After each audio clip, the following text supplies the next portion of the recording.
এটা আল্লাহ পাকের অসীম দয়া যে আমরা যদি দুনিয়ার প্রত্যেকটা কাজ মুহাম্মদ সাল্লাল্লাহু আলাইহি ওয়াসাল্লামের তরিকা এবং পদ্ধতিতে করি তাহলে প্রতিটা কাজ ইবাদত এবং নেকির মাধ্যম হিসেবে গণ্য হবে। সকালবেলা উঠেছেন, ঘুম থেকে উঠলেন, উঠে দোয়া পড়লেন। কি দোয়া পড়লেন? আলহামদুলিল্লাহিল্লাযী আহিয়ানা বা'দা মা আমাতানা ওয়া ইলাইহিন নুশুর। মাশাআল্লাহ। ঘুমানোর সময় কি পড়েছিলেন? আল্লাহুম্মা বিইসমিকা আমুতু ওয়া আহইয়া। অথবা আরো কিছু আমল আছে আপনি করতে পারেন চাইলে, যেমন সূরা মুলক তেলাওয়াত করতে পারেন। ফজিলত, আপনাকে কবরের আযাব থেকে বাঁচানো হবে ইনশাআল্লাহ। আপনি আয়াতুল কুরসি তেলাওয়াত করতে পারেন। ফজিলত, সারা রাত একজন ফেরেশতা আপনাকে পাহারা দিবে ইনশাআল্লাহ।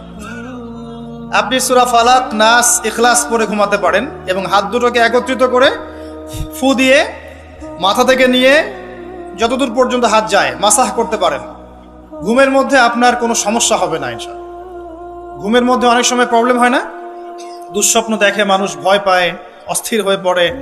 অনেকে বলে বোবা ধরা, বলে না যে বোবায় ধরেছে, মানে আপনি চেতনা এসেছে কিন্তু আপনি নড়তে পারছেন না, এমন হয় না? হয়নি কখনো জীবনে? আচ্ছা, মাসাহ করলে এটা হবে না ইনশাআল্লাহ।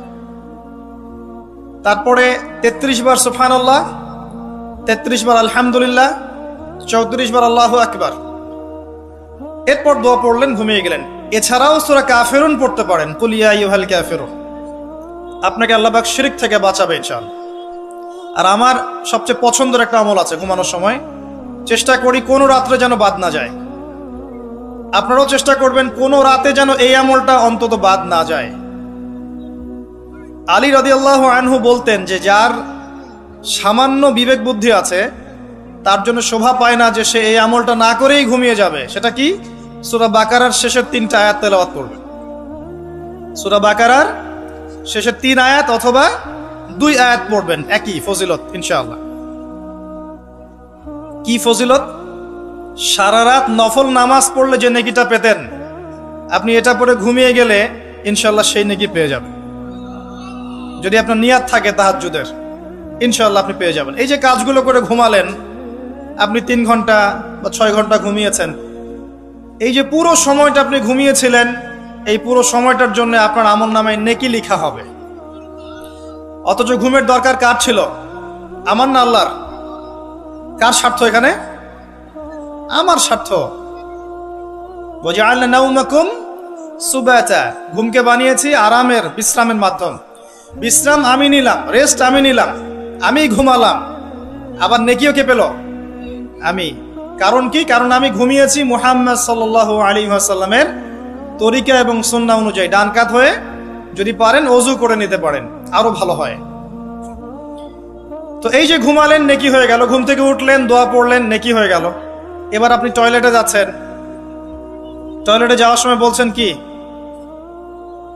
আল্লাহুম্মা ইন্নী আউযু বিকা মিনাল খুবসি ওয়াল খাবাইস। এই যে টয়লেট করছেন, এই সময়টুকুতে নেকি পাচ্ছেন। বের হচ্ছেন, বলছেন গফরানাকা। ওযু করছেন, বিসমিল্লাহ বলে শুরু করছেন। ওযু করার পরে বলছেন কি?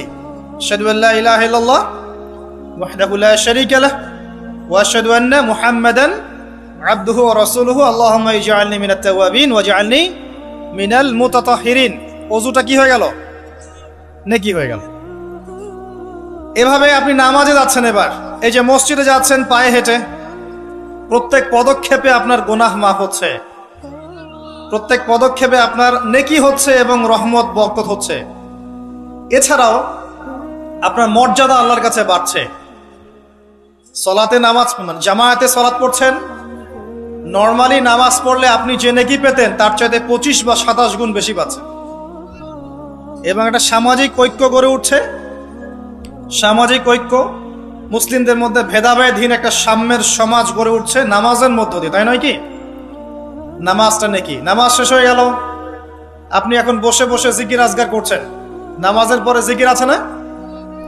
একই ইমাম সাহেবের সাথে একটা মোনাজাত দিয়েই চলে যাবেন। কি করবেন?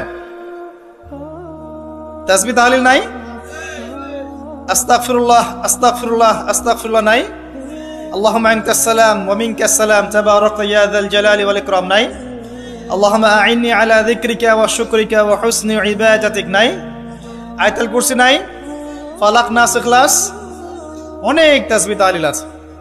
33 বার সুবহানাল্লাহ, 33 বার আলহামদুলিল্লাহ, 33 বার আল্লাহু আকবার, কালিমা শাহাদাত আছে না? এবং আপনি দোয়াও করবেন, কারণ ফরজ সালাতের পরে দোয়া কি হয়? কবুল হয়। তো এই যে নামাজটা আপনি পড়লেন, নেকি হয়ে গেল মাশাআল্লাহ। তাসবিহ তাহলিল করছেন, আপনি নেকি পাচ্ছেন, আলহামদুলিল্লাহ। এরপরে আপনি কোথায় যান? হয় পড়াশোনা করতে যান, অথবা আপনি স্কুল কলেজে যাচ্ছেন, অথবা মাদ্রাসায়, অথবা বাসায় পড়াশোনা করেন, অথবা ব্যবসায় যান, চাকরিতে যান, প্রশাসনের কাজে যান, রাষ্ট্রের কাজে চলে যান, এই তো করেন। দিনটা এভাবে শুরু হয় না? এখন যদি পড়াশোনার সেকশনে আপনি যান, স্টুডেন্ট হন আপনি, এবং আপনার পড়াশোনার উদ্দেশ্য যদি হয় যে আমি জ্ঞান অর্জন করব, এই উদ্দেশ্যে এই জ্ঞানকে কাজে লাগিয়ে আমি দিনের খেদমত করব, এই জ্ঞানটাকে কাজে লাগিয়ে কি করব? দিনের উপকার করব, দিনের খেদমত করব, মানুষের উপকার করব, জাতির, দেশের, আপনার উম্মার, জনগণের কল্যাণ করব, ভালো কিছু করব। আপনার এই জ্ঞান অর্জনটা কি হবে জানেন? ইবাদত, এবং এটা বড় ইবাদত। আমলের চেয়ে ইলমের মূল্যটা বেশি। আল ইলমু ক্বাবলা আল কওলি ওয়াল আমাল, কথা কাজের আগে হচ্ছে জ্ঞান। আর যারা মাদ্রাসায় পড়বেন এই উদ্দেশ্যে যে আমি এই জ্ঞান অর্জনের মধ্য দিয়ে উম্মাকে সংস্কার করব, নিজে দিন জানবো, মানুষকে দিন প্রচার করব, এবং দিনের প্রচার প্রসার প্রতিষ্ঠায় আমি আমার জায়গা থেকে ভূমিকা রাখবো। আমি মুহাদ্দিস হব, মুফাসসির হব, আমি ইনশাআল্লাহ বড় আলেম ফকি হব। অহংকার করব না, মানুষকে সঠিক দিনটা জানানোর জন্য, আল্লাহর সন্তুষ্টির জন্য আমি দিন শিখব। ইবাদত হবে না? এবং তার মর্যাদা এত বেশি হবে, এত বেশি হবে। নবী সাল্লাল্লাহু আলাইহি ওয়াসাল্লাম বলেছেন, সাধারণ মানুষের উপরে নবী সাল্লাল্লাহু আলাইহি ওয়াসাল্লামের যে মর্যাদা, ইবাদত গুজারদের উপর আলেমের সেই মর্যাদা। এবং এই জ্ঞান অর্জন করতে গিয়ে আপনি যখন পা ফেলছেন, বাড়ি থেকে বের হচ্ছেন, আপনার পায়ের নিচে ফেরেশতারা সম্মানের পাখা বিছিয়ে দিবে। এমনকি আসমান জমিনের সমস্ত সৃষ্টি, এই গর্তের মধ্যে যে পিপিলিকা আছে, পিঁপড়া, এবং সমুদ্রের নিচে যত মাছ আছে, সমস্ত প্রাণী ওই আলেমের জন্য ইস্তেগফার করতে থাকে, ক্ষমা প্রার্থনা করতে থাকে। এই ফজিলত অন্য কোথাও পাবেন না। এমনকি যতক্ষণ সে ইলম অর্জনের পথে আছে, সে আল্লাহর রাস্তাতেই আছে, ফি সাবিলিল্লাহ সে কাজ করছে।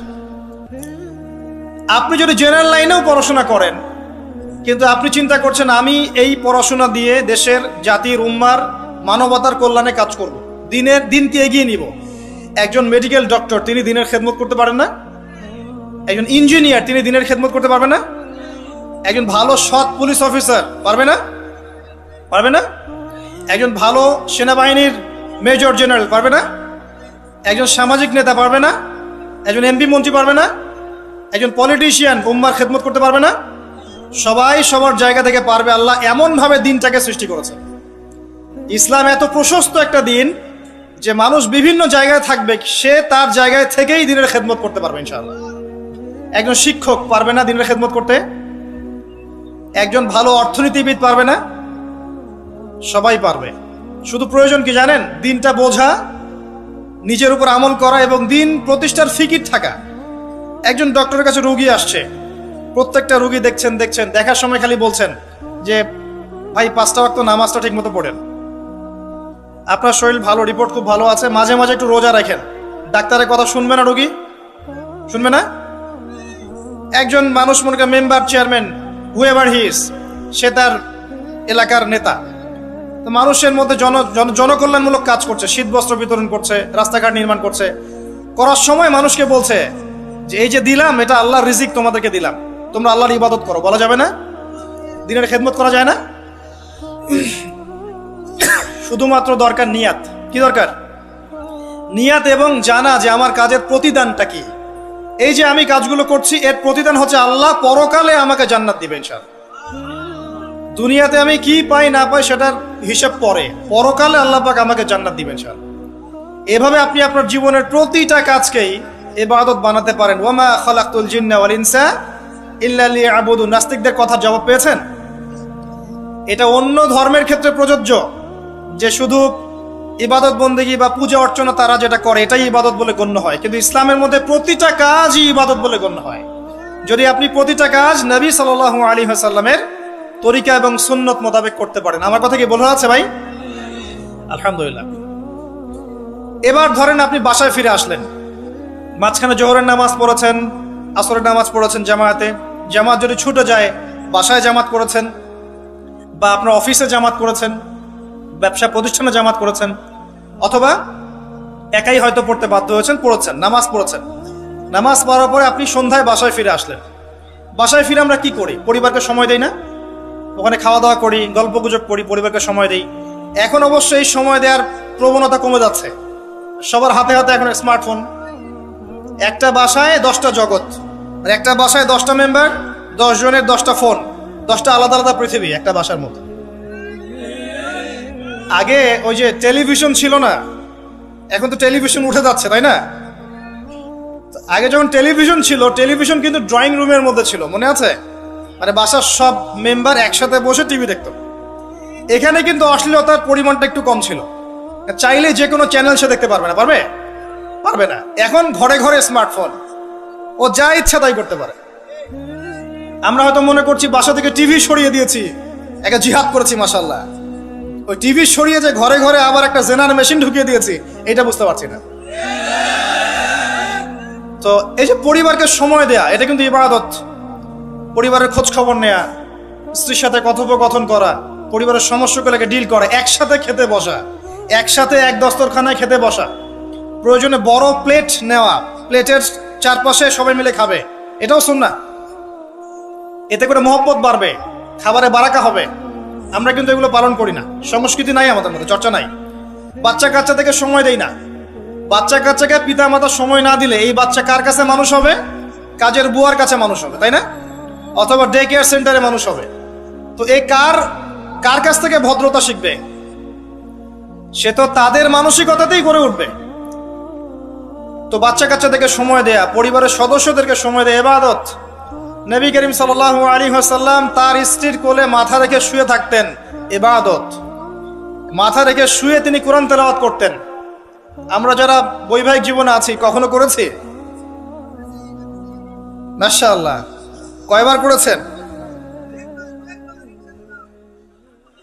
বেশি করতে যায় না, বেশি করতে গেলে আবার সমস্যা আছে। সবকিছুর একটা কি আছে? লিমিট আছে। বেশি করতে গেলে ব্যক্তিত্ব কমে যাবে, তখন দেখবেন আপনার উপর খবরদারি করছে। ভারসাম্য বজায় রাখতে হবে। যাই হোক, এমনকি তিনি বলেছেন, আয়েশা রাদিয়াল্লাহু আনহা তিনি বলেছেন যে আমি যে গোশতের টুকরাটা খেতাম, নবী সাল্লাল্লাহু আলাইহি ওয়াসাল্লাম ওইখানেই মুখ দিতেন যেখানে আমি ছিঁড়েছি। এবং রাতের বেলা দৌড় প্রতিযোগিতা করেছেন স্ত্রীর সাথে। প্রথমবার আয়েশা রাদিয়াল্লাহু আনহা জিতেছিলেন, পরে কয়েক বছর পর তিনি তাকে হারিয়ে দিয়েছেন, দিয়ে বলেছেন, আয়েশা আমি তোমাকে আজকে হারিয়ে দিলাম। এই যে সুন্নাহ, পারিবারিক সুন্নাহগুলো আমাদের মধ্যে উঠে যাচ্ছে না ভাই? পরিবারের সবার সাথে সময় দিতে হয়, খোঁজ খবর নিতে হয়, কথাবার্তা বলতে হয়। স্পেশালি বাচ্চাদের ব্যাপারে খেয়াল রাখতে হয়। বাচ্চা কাচ্চা যারা আছে এরা কাদের সাথে মিশছে, কাদের সাথে মিশছে, কাদের সাথে খেলছে, যে স্কুলে পড়ছে ওর পরিবেশটা কেমন, যে মাদ্রাসা যাচ্ছে ওর পরিবেশটা কেমন, ওকে কারা পড়াচ্ছে, কাদের কাছ থেকে দিন শিখছে, সে কাদের কাছ থেকে ইলম শিখছে, এগুলো জানা দরকার আছে। পরিবারের ব্যাপারে সচেতন থাকতে হবে। এই কারণে আল্লাহ পাক বলেছেন, কু আনফুসাকুম ওয়া আহলিকুম নারা, নিজে পরিবার, নিজে জাহান্নামের আগুন থেকে বাঁচো, পরিবার বর্গকে বাঁচাও। কিন্তু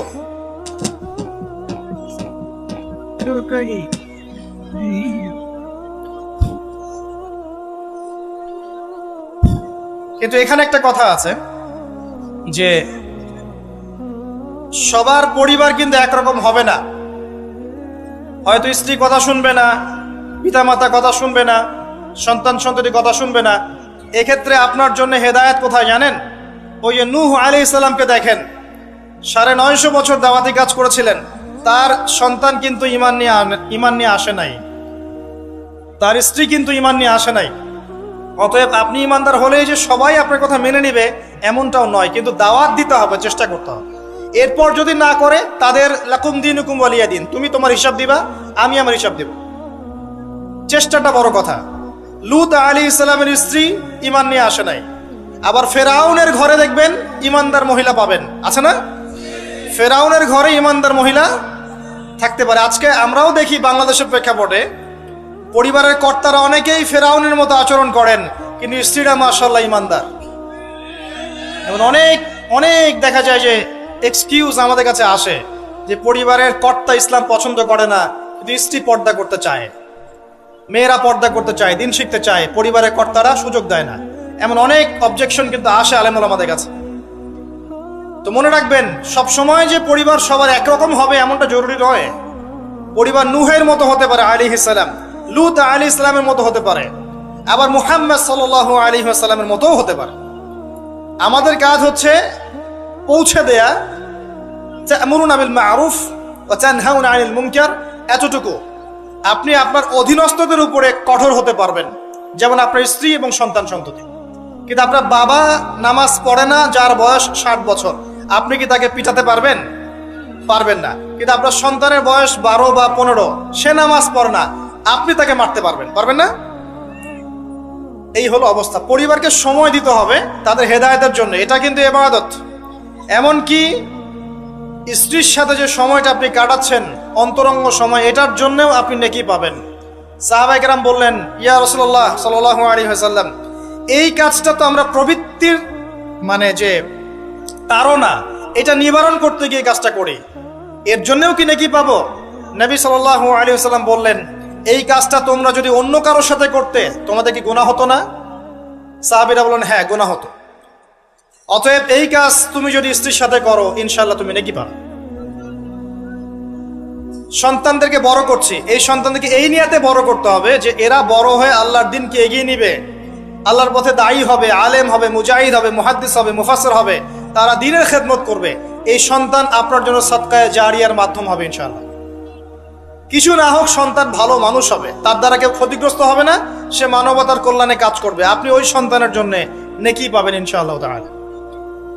এই যে আপনার পুরো জীবন, শুরু থেকে ঘুম থেকে নিয়ে একেবারে পরিবার, সমাজ, রাষ্ট্র পরিচালনা পর্যন্ত প্রত্যেকটা কাজ যদি কোরআন এবং সুন্নাহর অনুকূলে হয় এবং নবী সাল্লাল্লাহু আলাইহি ওয়াসাল্লামের সুন্নাহ পদ্ধতিতে হয়, পুরো জীবনটাই আপনি নেকি পাচ্ছেন আলহামদুলিল্লাহ। এটাই সেই আয়াত, ওয়ামা খালাকতুল জিন্না ওয়াল ইনসা ইল্লা লিয়াবুদুন, আমি মানুষ এবং জিনকে সৃষ্টি করেছি শুধুমাত্র আমার ইবাদত করার জন্য। এবার আসেন, আল্লাহ পাক যখন আমাদেরকে সৃষ্টি করেননি তখন কি ছিল? কারা ছিল পৃথিবীতে? সর্বপ্রথমে কারা ছিল?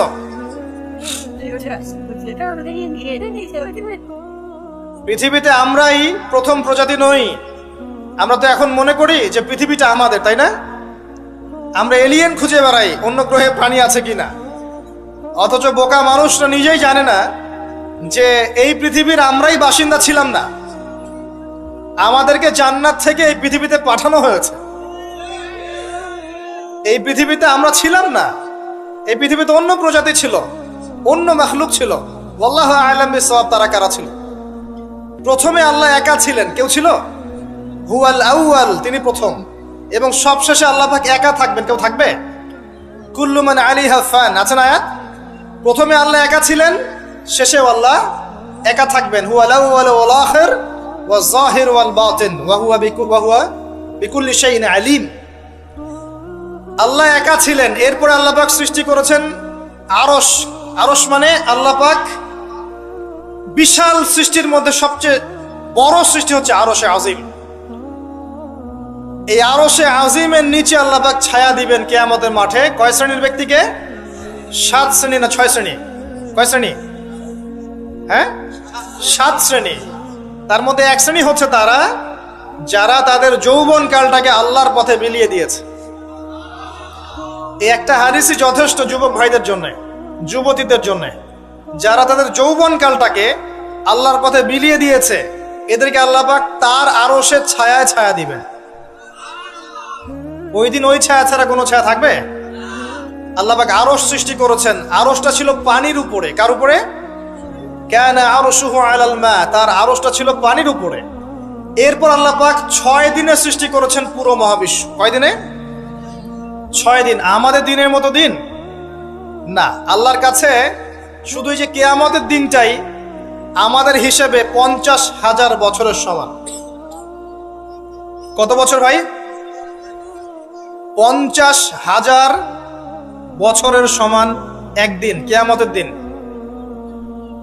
কিয়ামতের দিনের কি দরকার ছিল? কি মনে হয় আপনাদের? কিয়ামতের দিনের কি দরকার ছিল? ছিল। যদি কিয়ামতের দিন না থাকতো তাহলে পৃথিবীর সব জালেম পার পেয়ে যেত। কিয়ামতের দিন আছে বলেই কোনো জালেম পার পাবে না ইনশাআল্লাহ। কোনো মাজলুমের চোখের প্রাণে বৃথা যাবে না ইনশাআল্লাহ, কারণ কিয়ামতের দিন আছে। এটা হচ্ছে মাজলুমের আশার দিন আর জালেমের জন্য হতাশার দিন। কিয়ামতের দিন না থাকতো তাহলে সমস্ত খুনি, ব্যভিচারী, ধর্ষণকারী, জালেম, ফাসেক, আল্লাহদ্রোহী সবাই পার পেয়ে যেত না। আল্লাহ পাক পার দিবেন না বলেই কিয়ামতের দিন রেখেছেন। ছোটবেলা আমরাও মনে করতাম যে মানুষের জন্ম নিয়েছে, কি ভুলটা করলাম, হিসেব নিকেশ, জান্নাত জাহান্নাম, কত সমস্যা। যত দিন যাচ্ছে বুঝতে পারছি যে ভাগ্যিস কিয়ামতের দিন বলে একটা দিন আছে, না হলে জালেমের এই জুলুমের কোনো বদলা হতো না আর মাজলুম তার অধিকার ফিরে পেত না। তো 50,000 বছরের সমান ওই দিন মানুষ অস্থির হয়ে যাবে এই কারণে বিচার শুরু হচ্ছে না কেন। একবার আদম আলাইহিস সালামের কাছে দৌড় দিবে, একবার নবী নূহ, একবার মূসা, একবার ঈসা, একবার ইব্রাহিম, সবাইকে রিকোয়েস্ট করবে মানুষ দলে দলে গিয়ে যে আল্লাহকে বলেন অ্যাটলিস্ট বিচারটা যেন শুরু করেন উনি। অপেক্ষা করা কাজটা কষ্টকর না ভাই? কারোর জন্য অপেক্ষা করা কষ্টকর না? অপেক্ষা করতে করতে ঘামে একদম গলা পর্যন্ত ডুবে যাবে। আল্লাহ পাক হেফাজত করুন আমাদেরকে। ওই 7 শ্রেণীর মানুষের মধ্যে আল্লাহ পাক আমাদেরকে আশ্রয় দান করুন, আল্লাহুম্মা আমিন। এরপরে যেটা বলছিলাম যে এই 50,000 বছরের সমান দিনে একজন ব্যক্তি আপনার আমার জন্য সুপারিশ করবে, তার নাম কি? এবার হাত উঁচু করেন, কতজন আপনাদের মধ্যে ওই ব্যক্তির সাল্লাল্লাহু আলাইহি ওয়াসাল্লাম তার জীবনী পড়েছেন জীবনে একবার? অনেস্টলি বলবেন, সততার সাথে। হাত নামান। এবার চিন্তা করেন, এই যে আমরা স্লোগানগুলো দেই যে আল কোরআনের আলো ঘরে ঘরে জালো, নারায়ে তাকবীর, আল্লাহু আকবার, স্লোগান দেই না অনেক? বাস্তবতা স্লোগানের মধ্যে পার্থক্য নাই? যখন আপনি দেখবেন প্রতিটা যুবক বা প্রত্যেক ব্যক্তি আমাদের সমাজের মধ্যে নবী সাল্লাল্লাহু আলাইহি ওয়াসাল্লামের জীবনী সম্পর্কে ভালো ধারণা রাখে, কোরআনুল কারীম মাশাআল্লাহ তেলাওয়াত করতে জানে, কোরআনের অর্থ বোঝার চেষ্টা করে, মাশাআল্লাহ হকপন্থী আলেম ওলামাদের কাছে যায়, আত্মশুদ্ধি অর্জন করে, হালাল খায়, পারিবারিক আদর্শ সুন্দর করে গড়ে তোলার চেষ্টা করে, ন্যায়ের পথে তাকে অন্যায় করে না, তখন অটোমেটিকলি কোরআনের আলো ঘরে ঘরে জ্বলবে না? তাহলে মূল কাজটা কি? আইওয়াশ এবং শোডাউন করা না মূল কাজ করা? মূল কাজটা কি? আমরা কিন্তু মূল কাজটা করতে চাচ্ছি না, বা মূল কাজটাকে আমরা ততটা গুরুত্ব দিচ্ছি না যতটা যৌগিক বিষয়গুলোকে গুরুত্ব দিচ্ছি। আর এই কারণে দীর্ঘদিন থেকে দেখছি যে উম্মার অবস্থা মোটামুটি অপরিবর্তনীয় আছে, বরং দিন দিন ডে বাই ডে আস্তে আস্তে অধঃপতন হচ্ছে। আপনি হয়তো প্রশ্ন করতে পারেন আমার দিকে আঙ্গুল তাক করে, কে বললো আপনাকে অধঃপতন হচ্ছে? আমরা তো দেখছি উন্নতি, অগ্রগতি আর প্রগতি। আমি বিনয়ের সাথে বলবো আর 10টা থেকে 20টা বছর অপেক্ষা করেন। 5 বছর আগে বিনয়ের সাথে বলেছিলাম যে 10 বছর অপেক্ষা করেন, কাগজের টাকা বলে কিছু থাকবে না। আস্তে আস্তে সোসাইটি ওইদিকে যাবে এবং এগুলো কোনোটাই অ্যাক্সিডেন্টলি অটোমেটিকলি হচ্ছে না, এর পিছনে একটা মাস্টার মাইন্ড কাজ করছে। পুরো বিশ্বের পিছনে একটা মাস্টার মাইন্ড কাজ করছে। একটা সভ্যতা চাচ্ছে সারা বিশ্বের মানুষ ওর দাস হয়ে থাক, এবং তাদের এক একটা এজেন্ডা আস্তে আস্তে বাস্তবায়িত হচ্ছে। এবং মাশাআল্লাহ আমরাও হালুয়া রুটি এবং সেমাই খাচ্ছি, মাশাআল্লাহ আমরাও খাচ্ছি খোরমা, জিলাপি, হালুয়া, রুটি, সেমাই, এগুলো আমরাও খেয়ে যাচ্ছি মাশাআল্লাহ। আল্লাহ পাক আমাদের হৃদয়ের চোখগুলো যেন খুলে দেন, আল্লাহুম্মা আমিন। ক্যাশলেস সোসাইটি চায় তারা, ক্যাশলেস সোসাইটি, মানে সোসাইটির মধ্যে কোনো ক্যাশ থাকবে না, ডিজিট থাকবে, খালি ডিজিট। খালি কলা কিনবেন, আপনি 40 ডিজিট পাস করে দিবেন। কলাওয়ালা 40 ডিজিট পেল, ওর দরকার এখন ধরেন মাছ, ও 40 ডিজিটের মাছ কিনবে। মাছওয়ালার দরকার মনে করেন চাল, ও 40 ডিজিটের চাল কিনবে। ডিজিট ঘুরবে, খালি সংখ্যা খালি ঘুরতে থাকবে হাত থেকে হাত। এমন একটা মানি আপনাদেরকে দিবে, এমন একটা মুদ্রা দিবে আপনাদেরকে, যে মুদ্রা ধরতেও পারবেন না, পকেটেও রাখতে পারবেন না। এখন তো ধরতে পারেন, পকেটে রাখতে পারেন, একটা সময় আসবে মুদ্রা ধরতেও পারবেন না, পকেটেও রাখতে পারবেন না। এবং এগুলোর মান তারা নিয়ন্ত্রণ করবে। যখন দেখবে যে আপনার মধ্যে তাওহীদ বেশি আছে, ইসলামের চেতনা বেশি আছে, দ্বীনের ফিকির বেশি, ইসলাম ইসলাম করছেন, আপনার মান কমে যাবে টাকা। যদি দেখে আপনার মধ্যে দাসত্ব আছে, ওরা যা বলছে আপনি সামিআনা ওয়া আতা'না বলছেন, ইয়েস স্যার করছেন, আপনি উন্নতি, অগ্রগতি, প্রগতি পাবেন। হ্যাঁ, যারা এগুলো লঞ্চ করছে তারা আবার তাদের সম্পত্তিগুলোকে গোল্ড এবং সিলভারে কনভার্ট করছে অলরেডি। দেখেন বড় বড় ওদের ব্যাংকগুলোকে দেখেন, সব গোল্ড এবং সিলভারে কনভার্ট করছে। ওই ইসরায়েলের দিকে তাকিয়ে দেখেন, ও তার সমস্ত সম্পত্তিগুলোকে, বেশিরভাগ সম্পত্তিগুলোকেই সাস্টেইনেবল গোল্ডের কনভার্ট করছে। ও আমাদের মতো বোকা নয়। শোনেন কেমন বোকা নয়, বিগত 70 বছরে মুসলিমদের নাকের ডগার উপরে বসে 4টা যুদ্ধে মুসলিমদেরকে পরাজিত করে দিয়েছে ইসরায়েল। বিগত 70 বছরে ওরা প্রথমে ব্রিটেন, তারপরে আমেরিকার হাত ধরে বিশ্বের এমন একটা জায়গায় এসেছে যে এই জায়গা থেকে তারা বিশ্বের পলিটিক্স, ইকোনমিক্স, মিডিয়া, প্রযুক্তি, ফাইন্যান্স সব নিয়ন্ত্রণ করার শক্তি অর্জন করেছে অলরেডি। আপনি ভাবছেন করবে? অনেকে মনে করে এটা ভবিষ্যৎ বক্তা মনে হয়। আমি বলছি যে বর্তমান সম্পর্কে আপনি খবর রাখেন না বলেই বর্তমানকে আপনার ভবিষ্যৎ মনে হচ্ছে। এটা বর্তমান, এটা ভবিষ্যৎ না। ভবিষ্যতে তো সে সারা বিশ্বকে রুল করবে ইনশাআল্লাহ তাআলা। না হলে তো সে মাসিহুদ দাজ্জালের ফলোয়ারই হতে পারবে না। আর দাজ্জাল তো সারা বিশ্বকে শাসন করবে এবং তাকে ফলো করবে জিউসরাই। তবে হ্যাঁ, এটা আমরা জানি কোরআন এবং হাদিস থেকে আলহামদুলিল্লাহ যে ওদের এই দমন, পীড়ন, জুলুম এবং শাসনটা চিরস্থায়ী হবে না ইনশাআল্লাহ। এটা একটা সাময়িক সময় জুড়ে থাকবে, এরপর আল্লাহ পাক পৃথিবী থেকে এটাকে সরিয়ে দিবেন ইনশাআল্লাহ। কিভাবে সরাবেন? ওই যে লোহিত সাগরে আল্লাহ পাক যেমন করে বনু ইসরাইলকে ধাওয়া করছিল ফেরাউনের বাহিনী, মনে আছে? লোহিত সাগরে আল্লাহ পাক ফেরাউনের বাহিনীকে একত্রিত করেছেন, ডুবিয়ে দিয়েছেন, দেন নাই? আল্লাহ পাক সেম সুন্নাহ অ্যাপ্লাই করেছেন প্যালেস্টাইনের ক্ষেত্রে। আল্লাহ পাক সমস্ত জালেমদেরকে ওখানে একত্রিত করেছেন ধ্বংস করার জন্য। সেম সুন্নাহ, এটা হবে ইনশাআল্লাহ আযজা ওয়া জাল। আমরা জানি এটা সরে যাবে পৃথিবী থেকে। তারপরে এমন একটা যুগ আসবে যে যুগে ইনশাআল্লাহ আযজা ওয়া জাল একজন নবী সারা বিশ্ব পরিচালনা করবেন। একজন নবী, তার নাম ঈসা ইবনে মারইয়াম। এবং তার অনেক আগেই আমাদের ইমাম আল মাহদি তিনি ইন্তেকাল করবেন। মনে রাখবেন, শেষ জামানার সবচেয়ে ভাইটাল চরিত্র ইমাম মাহদি নয়। শেষ জামানার সবচেয়ে ভাইটাল চরিত্র হচ্ছে ঈসা ইবনে মারইয়াম। ঈসা ইবনে মারইয়াম সবচেয়ে ভাইটাল চরিত্র, কারণ তিনি জেরুজালেম থেকে সারা ওয়ার্ল্ডে ইসলামী খেলাফা কায়েম করেন। এবং 40 বছর, এই 40 সংখ্যা এক্স্যাক্টলি 40 না আরো বেশি আল্লাহ ভালো জানেন, পৃথিবী জুড়ে ইসলামের অনুশাসন বজায় থাকবে ইনশাআল্লাহ। একটা কাঁচা বাড়ি, একটা পাকা বাড়ি আপনি পাবেন না যেখানে আল্লাহর কালিমা প্রবেশ করবে না, জুলুম বলে কিছু থাকবে না ইনশাআল্লাহ। যা দেখছেন আপনি এখন ওয়ার্ল্ড ওয়াইড যে দাপট, দেখে মনে হচ্ছে বিশ্ব এদের কোনো অস্তিত্বই বিশ্বে থাকবে না। এখন সারা বিশ্ব থেকে তাকিয়ে আপনার কাছে মনে হচ্ছে মাশাআল্লাহ, NATO, United Nations, world bank, এইটা সেটা, বিশ্ব যে কি হচ্ছে সারাদিন। শুক্র গ্রহ আমার, একজন বলছে না শুক্র গ্রহ আমার, একজন মিসাইল তৈরি করছে, আর একজন প্রতিরক্ষা ব্যবস্থা করছে। ওয়ার্ল্ড অ্যাফেয়ার্স পড়লে মনে হয় যে ওয়ার্ল্ডটা এদেরই, কিন্তু আল্লাহ রাসূল সাল্লাল্লাহু আলাইহি ওয়াসাল্লাম বলছেন যে বিশ্বটা আস্তে আস্তে আস্তে আস্তে তার ধ্বংসের দিকে যাচ্ছে। এইটা চিরস্থায়ী হবে না এবং একে অপরের সাথে কলিউশন করে এরা শেষ হয়ে যাবে। মুসলিমদের উপর দমন পীড়ন যেমন বাড়বে, ঠিক একইভাবে আল্লাহ রাব্বুল আলামিন মুহাম্মদ সাল্লাল্লাহু আলাইহি ওয়াসাল্লামের বংশধরদের মধ্য থেকে একজন ইমামকে বের করে নিয়ে আসবেন। তিনি ইনশাআল্লাহ আযজা ওয়া জাল মুসলিমদেরকে নিয়ে এই জুলুমের বিরুদ্ধে দাঁড়িয়ে যাবেন। পরে যখন মাসিহুদ দাজ্জাল বের হবে, তাকে তিনি হত্যা করতে পারবেন না, কারণ তাকে এত বেশি ক্ষমতা দেওয়া হবে যে মুসলিমরা তার সাথে পেরে উঠবে না, তখন আল্লাহ পাক ঈসা ইবনে মারিয়ামকে পাঠাবে, সবচেয়ে ভাইটাল ক্যারেক্টার।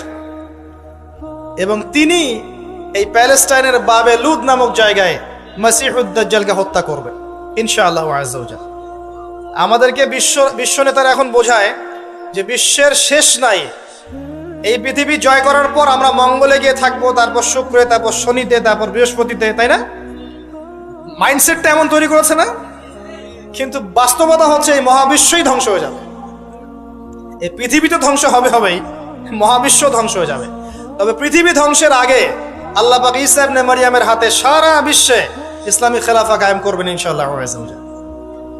মাঝখানে একটা সময় আপনাকে পার করতে হবে। কত বছর? ননসেন্স প্রশ্ন, যে ভাই কত বছর, 100, 200, 500, আল্লাহ ভালো জানেন, আমরা জানি না এবং জানার কথাও না। কেউ যদি বলে এত সাল, সে নিশ্চিত কাযযাব, একজন মিথ্যাবাদী। এবং এটা একটা অহেতুক কথা, এত সাল, এত বছর পর, এটা আমরা বলতে পারবো না। কিন্তু এতটুকু বলতে পারবো যে পৃথিবী চিরদিন এভাবে থাকবে না। ওয়ার্ল্ডে এখন যা দেখছেন এগুলো চিরস্থায়ী হবে না। আস্তে আস্তে আস্তে আস্তে রাত যত গভীর হবে, ভোর তত কাছাকাছি আসবে। এবং এই পুরো বৈশ্বিক জুলুম, ফাসাদ, আপনার জেনা, আপনার পর্নোগ্রাফি, আপনার মাদক, সুদ, জুলুম, অত্যাচারের মধ্যেও দেখবেন প্রত্যেকটা জায়গায় জায়গায় আল্লাহ পাক কিছু না কিছু আল্লাহর বান্দাকে রেখে দিবেন। এবং আমার বিশ্বাস তাদের বেশিরভাগই হবে যুবক শ্রেণী। এটা আমার মত, আল্লাহ ভালো জানেন, আমার মনে হয় যে বেশিরভাগই হবেন যুব সমাজ। এবং আমার কাছে একটা দলিল আছে কেন মনে হয়। কারণ আসহাবুল কাহফ যারা ছিলেন তারা যুবক ছিলেন। প্রত্যেক যুগে যুগে আসহাবুল কাহফ থাকবেন ইনশাআল্লাহ তাআলা। তাদের হাতেই আল্লাহ পাক ইনশাআল্লাহ তাআলা এই দিনটাকে আমানত হিসেবে রাখবেন। উলামায়ে কেরাম তাদেরকে এগিয়ে নিয়ে যাবে। আস্তে আস্তে দেখবেন পরবর্তী জেনারেশনের পতাকা তারা বহন করবে ইনশাআল্লাহ। এখন যে কথাগুলো বলতে এতগুলো কথা বললাম, যে যখন আল্লাহ পাক মহাবিশ্ব সৃষ্টি করেছেন 6 দিনে, তখন মানুষের কোনো অস্তিত্ব ছিল না। ছিল? কোনো অস্তিত্ব ছিল না, মানুষের অস্তিত্বই ছিল না। সূরা দাহর পড়েন 1 নম্বর আয়াত, আল্লাহ পাক বলছেন হাল আতা আলাল ইনসান হিনুম মিনাদ দাহরি লাম ইয়াকুন শাইআন মাযকুরা। মানুষের উপর একটা সময় চলে গেছে যখন মানুষ কোনো আলোচ্য বিষয় ছিল না। এখন সারা ওয়ার্ল্ডের দিকে তাকালে মনে হয় যে মানুষই সবকিছু, তাই না? অথচ মানুষের বাইরে যে একটা জাতি আছে, জিন জাতি, এটাকে বিশ্বাসই করে না মানুষ। মানুষের আশপাশে ঘুরছে ফেরেশতারা, মানুষ বিশ্বাসই করে না। আল্লাহ পাক আছেন আরশে আজিমে, তার উপরে, মানুষ বিশ্বাসই করে না যে আল্লাহ বলে কেউ আছে। মানুষ মনে করে বিগ ব্যাং থেকে সব সৃষ্টি হয়েছে। হ্যাঁ, অনেক মানুষ মনে করে যে আল্লাহ বলতে কেউ নাই, সবকিছু বিগ ব্যাং থেকে সৃষ্টি হয়েছে। অথচ আল্লাহ পাক কোরআনে বলেছেন আওয়ালাম ইয়ারাল্লাযীনা কাফারু, সূরা আম্বিয়া 30 নম্বর আয়াত, আন্নাস সামাওয়াতি ওয়াল আরদা কানাতা রাতকান ফাফাতাকনাহুমা। কাফেররা কি লক্ষ্য করে দেখে না এই মহাবিশ্ব এবং পৃথিবী একটা বিন্দুর মধ্যে ছিল, আমি এটাকে পৃথক করে দিয়েছি, পার্থক্য করে দিয়েছি। ওয়াজআলনা মিনাল মাই কুল্লা শাইইন হাই, প্রত্যেক জীবন্ত প্রাণীকে সৃষ্টি করেছি পানি দ্বারা। আফালা ইউমিনুন, এরপরেও কি তারা বিশ্বাস করবে না? যারা সায়েন্সের ছাত্র, নিউক্লিয়াস সম্পর্কে পড়ে দেখেন, সাইটোপ্লাজম সম্পর্কে পড়ে দেখেন, ওখানে কতটুকু পানি আছে, কত অংশ পানি আছে। আল কোরআন বৈজ্ঞানিক, সম্পূর্ণ বৈজ্ঞানিক, কিন্তু বিজ্ঞান কোরআনিক হতেই হবে জরুরি না।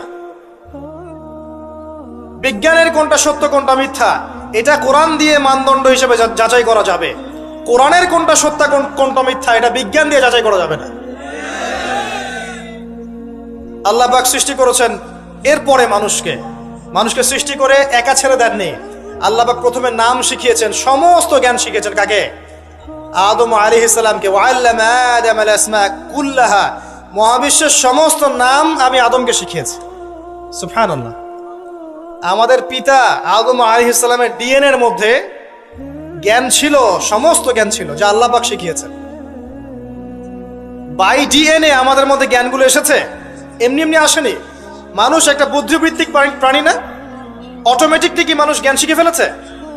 আল্লাহ এই জ্ঞান আদম আলাইহিস সালামকে শিখিয়েছেন, তার বংশধরদের মধ্যে জ্ঞান ছড়িয়ে পড়েছে।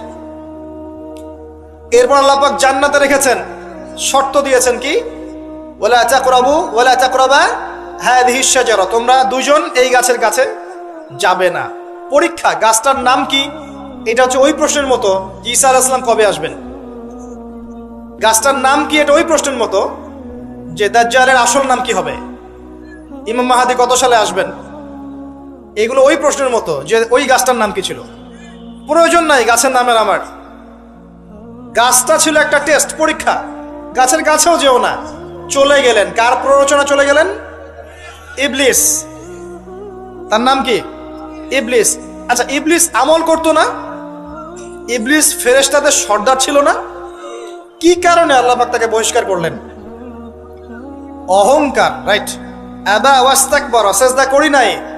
খলাকতানি মিন নার ওয়া খলাকতাহু মিন তিন, আমাকে সৃষ্টি করেছেন কি দিয়ে? আগুন। তাকে সৃষ্টি করেছেন মাটি। এটাকে বলে আত্ম অহংকার, ইগো। মনে রাখবেন, আপনার যত বড় সার্টিফিকেট থাকুক, কেমব্রিজ থেকে, অক্সফোর্ড থেকে, হার্ভার্ড থেকে বা দারুল উলুম থেকেই, যদি আপনার কাছে অনেক বড় বড় সার্টিফিকেট থাকে কিন্তু মনের মধ্যে অহংকার থাকে, আপনার মনের মধ্যে নূর আসবে না। যদি আসতো তাহলে ইবলিসের মনে আসতো। তার জ্ঞানের কোনো কমতি ছিল না। ওয়াস্তাকবার, সে অহংকার করেছিল। আর অহংকার কাকে বলে? মাতারুন নাস মাতারুল হক ওয়া গামতুন নাস, সত্যকে প্রত্যাখ্যান করা এবং অন্যদেরকে ছোট করা, আন্ডারএস্টিমেট করা। আর আমাদের সংস্কৃতি এখন হচ্ছে অন্যকে আন্ডারএস্টিমেট করা। আমাদের চরিত্রই হয়ে গেছে এমন, গীবত, তোহমত, অপবাদ, সমালোচনা, কাদা ছড়াছড়ি, চুল ছেঁড়াছেড়ি, এগুলোই সংস্কৃতি। যতক্ষণ আমরা এই কাজগুলো করতে থাকি ততক্ষণ ওই যে ইসরায়েল, সে আরো 10টা মিসাইল বানিয়ে ফেলে। এই জন্যই বলি যে আমরা মাঝে মাঝে জিলাপি খাই, খোরমা খাই, আর তারা তাদের কাজের দিকে এগিয়ে যায়। প্রথম দিকে হালুয়া রুটি বলেছিলাম, অনেকে রাগ হয়েছিল, ওই জন্য হালুয়া রুটি শব্দটা বলি না, আর বলি জিলাপি আর খোরমা খাই। এখন অনেকে রাগ হয় না। তো বাস্তবতা এমন ভাই, শোনেন, এই জায়গায় 1 মিনিট সময় দেন। একটা সময় ছিল, এই জায়গাটা খুব ভালো করে শোনেন। একটা সময় ছিল, আবু বকর সিদ্দিক রাদিয়াল্লাহু আনহুর যুগ, ওমর ইবনুল খাত্তাব, উসমান বিন আফফান, আলী ইবনে আবি তালেব, উমাইয়া খেলাফত, আব্বাসীয় খেলাফত, ফাতেমি, মামলুক, কর্ডোভা, উসমানীয়, এই যে খেলাফত ছিল। স্বর্ণযুগের মধ্যে ইসলাম বেশি ছিল, আস্তে আস্তে ইসলাম কমতে থাকে, কিন্তু অ্যাটলিস্ট মুসলিমদের একটা শক্তি ছিল, মুসলিমদের একটা ল্যান্ড ছিল, একটা ইমারত ছিল, একটা জামাআত ছিল, খেলাফা ছিল, আমির ছিল, ইকোনমিক পাওয়ার ছিল, প্রযুক্তি ছিল, সামরিক বাহিনী ছিল, সব কিছু মুসলিমদের হাতে ছিল। এরপর একটা যুগ আসলো, এই যুগের বয়স বেশি দিন না, 100, 200, 300 বছর।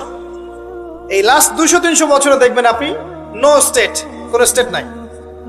যেগুলো আছে সেগুলো টুকরা টুকরা, পিস আপ করা, ব্রিক্স অ্যান্ড পিসেস, মানে টুকরায় টুকরায় ভাগ করা হয়েছে। কারোর সাথে কারো মহব্বত নাই। মানে ওই দেশের মানুষ মরলে এই দেশের মানুষ হাসে। এখানে আঘাত আসলে ওরা বলে যে আমি তো বাংলাদেশি না, তো বাংলাদেশের ব্যাপারে আমার নাক গলানোর দরকার নাই। তারপরে যদি সিরিয়ায় কেউ বোম মারে, পাকিস্তানের কেউ বলে ওরা তো সিরিয়ার মানুষ, আমাদের সাথে কি সম্পর্ক। প্যালেস্টাইনে কেউ মা বোনদের ইজ্জত নিলে ইরাকের মানুষ বলে যে ওরা তো প্যালেস্টাইনের, আমরা তো ইরাকের। ইউনাইটেড কোনো ফর্ম নাই, প্রথম কথা।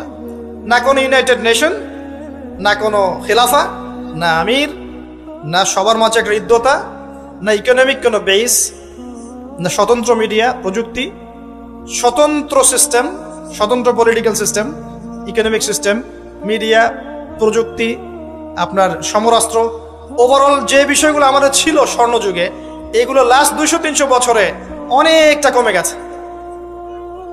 এবং যখন কমে গেছে, এই সময়টুকুর মধ্যে ইসলামের বিরোধী শক্তি যারা আছে, স্পষ্ট প্রকাশ্য বিরোধী শক্তি যারা ভিতরের বাইরের, এরা এই প্রত্যেকটা সেক্টরে উন্নতি করেছে। আর আমরা এই মূল জিনিসগুলো দিকে ফোকাস না করে পড়েছিলাম কোথায়? আপোষের গীবত, আমাদের তহমত, আপোষের কাদা ছড়াছড়ি। একটা নেশনের মধ্যে সবাই ভাই না আমরা? একটা নেশন, মানে একটা নেশনে কি থাকে? ল্যান্ড থাকে, ভূখণ্ড লাগে, সার্বভৌমত্ব লাগে, জনসংখ্যা লাগে, তারপর কি লাগে? এগুলো লাগে না? সরকার লাগে। 4টা বিষয় দরকার হয়। রাষ্ট্রের সঙ্গে এগুলো পাবেন। ওভারঅল দেখবেন গভর্নমেন্ট থাকবে, প্রশাসন থাকবে, জনগণ থাকবে, আলেম ওলামা থাকবে, যুব সমাজ থাকবে, তরুণ প্রজন্ম থাকবে, যুবতীরা থাকবে, বাচ্চা কাচ্চা থাকবে। এই হচ্ছে আপনার প্রজন্ম, একটা নেশন। এই নেশনের সবাই আমরা একে অপরের ভাই নই? আমরা সবাই এক জাতি না? নাকি সবাই সবাই শত্রু? আমরা কি কেউ কারো শত্রু? আমরা সবাই সবাই ভাই না? আমরা সবাই কিন্তু একটা জাতি। খেয়াল করে দেখেন এখন এই এক জাতির কনসেপ্টটার মধ্যে কত ভাটা পড়েছে। এক ধর্মনেতা আর এক ধর্মনেতাকে দেখতে পারে না, এক বক্তা আর এক বক্তার সমালোচনা না করলে ভাত হজম হয় না, এক ভাই একটা দল করে আরেক ভাই আরেকটা দল করে, এই ভাই এই ভাইয়ের ক্ষতি না করতে পারলে ঘুম হয় না। আমরা কি আপোষেই লড়াই করছি না? আমরা কি একে অপরের সাথে লড়াই করে সময় নষ্ট করছি না? পক্ষান্তরে আমাদের স্পষ্ট যারা শত্রু দেখেন ওয়ার্ল্ড ওয়াইড, তারা কি একত্রিত হয়ে আমাদের বিরুদ্ধে নাই? এই সহজ বাংলা কথাটা আমাদের বুঝে কেন আসে না যে আমরা সবাই এক, আমরা সবাই মুসলিম, এটাই আমাদের মৌলিক পরিচয়। আমরা সবাই মুসলিম, এটা আমাদের মৌলিক পরিচয়। আমাদের মধ্যে আল্লাহ পাক কাউকে কর্তৃত্ব দিয়েছেন, কাউকে অধীনস্থ করেছেন, কাউকে আল্লাহ পাক ইলম দিয়েছেন, জ্ঞানের শরীয়তের, কাউকে দেন নাই। কাউকে তরুণ বানিয়েছেন, কাউকে তরুণী বানিয়েছেন, কাউকে বৃদ্ধ বানিয়েছেন, কাউকে যুবক বানিয়েছেন। কেউ ঘর সামলাচ্ছে, কেউ সমাজ সামলাচ্ছে, কেউ অর্থনীতি সামলাচ্ছে, কেউ রাষ্ট্র সামলাচ্ছে। সবাই কি আমরা একে অপরের ভাই নই? নাকি আমরা সবাই একে অপরের শত্রু? আমরা কি করেছি?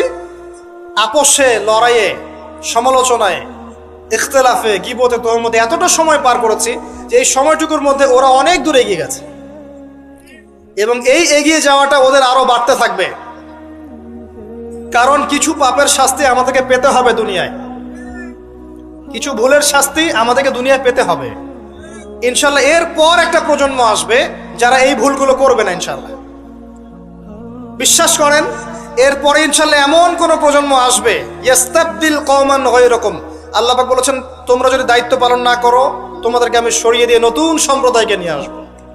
সুম্মা লা ইয়াকুনু আমসালাকুম, তারা তোমাদের মতো হবে না।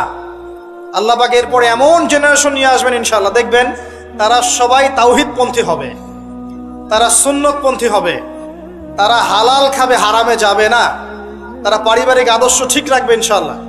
তাদের যুব সমাজকে দেখবেন আল্লাহর জন্য নিজের জীবন কোরবানি করার জন্য প্রস্তুত থাকবে।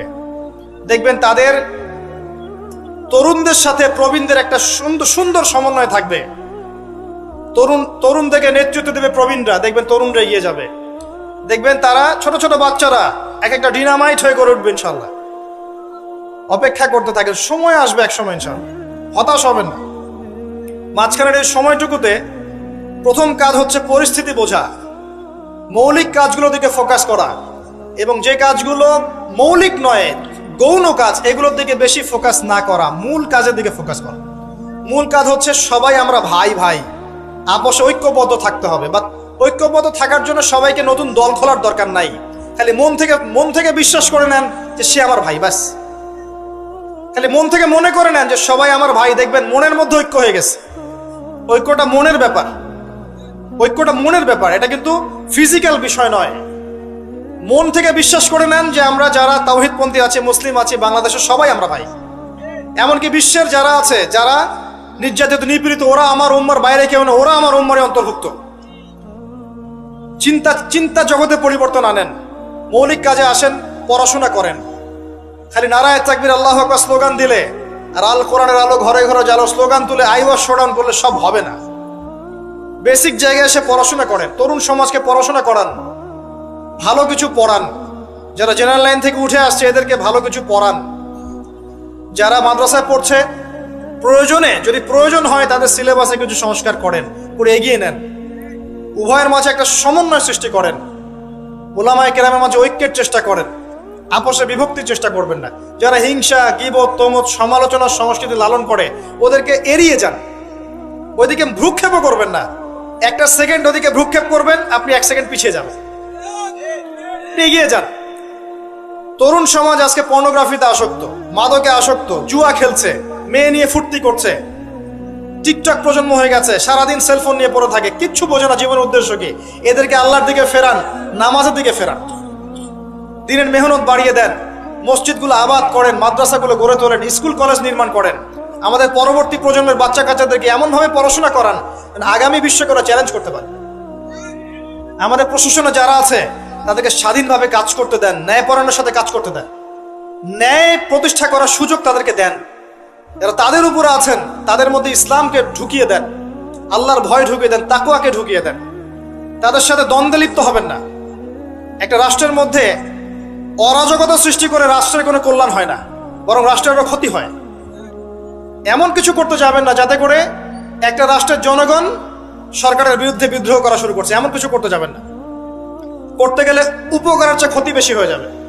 বরং সৎ কাজের আদেশ, অসৎ কাজের নিষেধের মধ্য দিয়ে কাছে ডেকে ভালোটা বোঝান, এতটুকু দায়িত্ব আপনার। ফাযাক্কির ইন নাফাআতিয যিকরা ফাযাক্কির লাস্তা আলাইহিম বিমুসাইতির। আল্লাহ যদি তৌফিক দেন, আল্লাহ যদি কবুল করেন, দেখবেন এই মানুষগুলোর মধ্য থেকে উমর রাদিয়াল্লাহু আনহুর মতো মানুষ বের হয়ে যাবে ইনশাআল্লাহ। মনে রাখবেন, উমর ইবনুল খাত্তাব রাদিয়াল্লাহু আনহু অস্ত্র হাতে নিয়ে নবীকে হত্যা করার জন্য বের হয়েছিলেন। আল্লাহ পাক সেই মানুষকে কবুল করে ইসলামের দ্বিতীয় খলিফা বানিয়েছেন, সুবহানাল্লাহ। তো সবার প্রতি সুধারণা রেখে দিনের দাওয়াত সব মহলে পৌঁছে দেওয়ার চেষ্টা করেন। আল্লাহ যদি কবুল করেন, ইসলামকে যদি সঠিকভাবে প্রেজেন্ট করতে পারেন, তারা যদি বুঝতে পারে, দেখবেন তাদের দ্বারা এমন খেদমত সম্ভব যা আমার দ্বারা সম্ভব না। এটাই আমাদের দায়িত্ব, এতটুকুই। আল্লাহ পাক আমাদেরকে কথাগুলো বোঝার তৌফিক দান করুন, আমিন। আল্লাহ পাক বর্তমান বিশ্বের প্রেক্ষাপটটা বোঝার তৌফিক দান করুন। আমাদের উম্মার মধ্যে আল্লাহ পাক ঐক্য দান করুন। আমাদের মধ্যে আল্লাহ হৃদ্যতা, ভালোবাসা দান করুন। আমরা যে একে অপরের ভাই, এই কনসেপ্টটা বোঝার তৌফিক দান করুন। আল্লাহ পাক অন্যায় এবং জুলুমকারীদের বিরুদ্ধে আমাদেরকে দাঁড়ানোর তৌফিক দান করুন। আল্লাহ পাক যুব সমাজকে খাস করে আমি দোয়া করছি, যুব সমাজকে আল্লাহ পাক যেন হেদায়েত দিয়ে ইসলামের পথে নিয়ে আসেন। যারা আজকে আল্লাহ ভোলা, রাসূলকে ভোলা, আল্লাহ যেন এই বান্দাদেরকে খাস করে দয়া করে আল্লাহ এবং তার রাসূলের দিকে আসার তৌফিক দান করেন। 5 ওয়াক্ত নামাজ জামাতে পড়ার তৌফিক দান করেন। আল্লাহ পাক আমাদের বিত্তশালীদেরকে দিনের জন্য অর্থ ব্যয়ের দিকে এগিয়ে আসার তৌফিক দান করেন। আমার লেকচার শেষ হয়নি। আমাদের ঊর্ধ্বতন কর্তৃপক্ষ থেকে শুরু করে টপ টু বটম যারা আছি, সবাইকে যার যার জায়গা থেকে দিনের খেদমত করার তৌফিক আল্লাহ পাক দান করেন।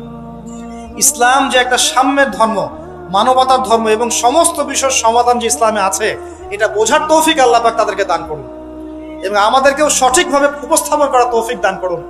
আল্লাহ পাক আমাদের মধ্যে যেন ভুল ত্রুটিগুলোকে মাফ করে দেন। যদি আল্লাহ আমাদের দ্বারা পসিবল না হয়, আমরা যদি এগুলোর যোগ্য না হয়ে থাকি, আল্লাহ পাক যেন আমাদেরকে সরিয়ে দিয়ে অন্য এমন সম্প্রদায় নিয়ে আসেন যারা এই কাজগুলো করতে পারবে ইনশাআল্লাহ। আল্লাহুম্মা আমিন। তারপরেও আমরা চাই আল্লাহর জমিনে আল্লাহর দিনটা যেন বিজয় হয়।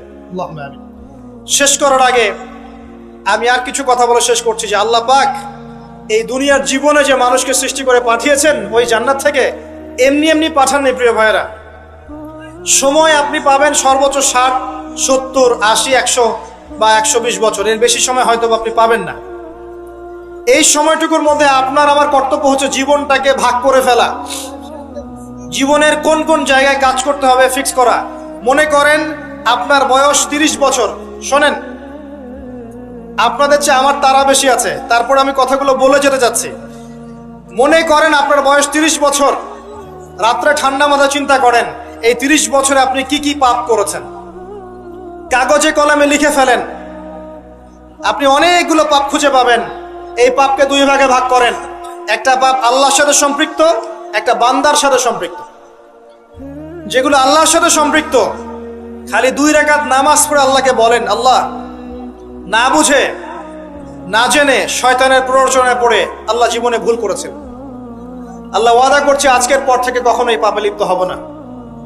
পড়বেন আস্তাগফিরুল্লাহাল্লাযী লা ইলাহা ইল্লা হুয়াল হাইয়ুল কাইয়্যুম ওয়া আতুবু ইলাইহি এবং সাইয়্যিদুল ইস্তিগফার। আপনি বিশ্বাস রাখেন আল্লাহ পাক আপনার সমস্ত গুনাহকে নেকি দিয়ে পরিবর্তন করতে পারেন। আর কিছু পাপ থাকবে মানুষের সাথে সম্পৃক্ত, কারো গীবত করেছেন, কারো টাকা নিয়ে দেন নাই, কারো মাল আত্মসাৎ করেছেন, কাউকে গালি দিয়েছেন, এগুলো মানুষের সাথে সম্পৃক্ত।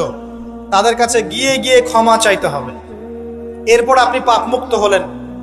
বাকি জীবনটাকে ভাগ করে নেন, বছরকে মাসে ভাগ করেন, মাসকে দিনে ভাগ করেন। ওই যে শুরুতে যে সুন্নাহগুলোর কথা বললাম, 24 ঘন্টা দিন রাতকে সাজিয়ে ফেলেন, সময় নষ্ট করেন না। বাকি যতদিন বেঁচে থাকবেন ডেইলি সুন্নাহ পালন করেন, আদর্শ পরিবারটা গড়েন, হালাল খান, আপনার সন্তানদেরকে বড় করে তোলেন, সমাজের উপকার করেন, রাষ্ট্রের উপকার করেন, জনগণের কল্যাণে কাজ করেন, উম্মার কল্যাণে কাজ করেন। আপনার ক্ষুদ্র ক্ষুদ্র প্রচেষ্টা ইনশাল্লাহ দেখবেন আগামী দিনগুলোতে ইসলামের বড় বিজয় নিয়ে আসবে ইনশাল্লাহ। এর চেয়ে বেশি কনস্ট্রাকটিভ কোনো কথা বলার মতো জ্ঞানও আমার নাই। আমি ক্ষুদ্র জ্ঞানের মানুষ, আল্লাহ পাক যতটুকু বলার তৌফিক দান করেছেন বললাম। এর মধ্যে যদি ভুল ত্রুটি কিছু বলে থাকে এটা আমার পক্ষ থেকে, আর সঠিক বিষয়গুলো আল্লাহর পক্ষ থেকে। আকুলু কওলি হাযা আস্তাগফিরুল্লাহ লি ওয়া লাকুম ওয়া লিসাইরিল মুসলিমিন। বারাকাল্লাহু লানা ওয়া লাকুম বিল আয়াতিল হাকীম। ইন্নাহু তাআলা জাওয়াদুন কারীম বার রাউফুর রহিম। সুবহানাকাল্লাহুম্মা ওয়া বিহামদিক আশহাদু আন লা ইলাহা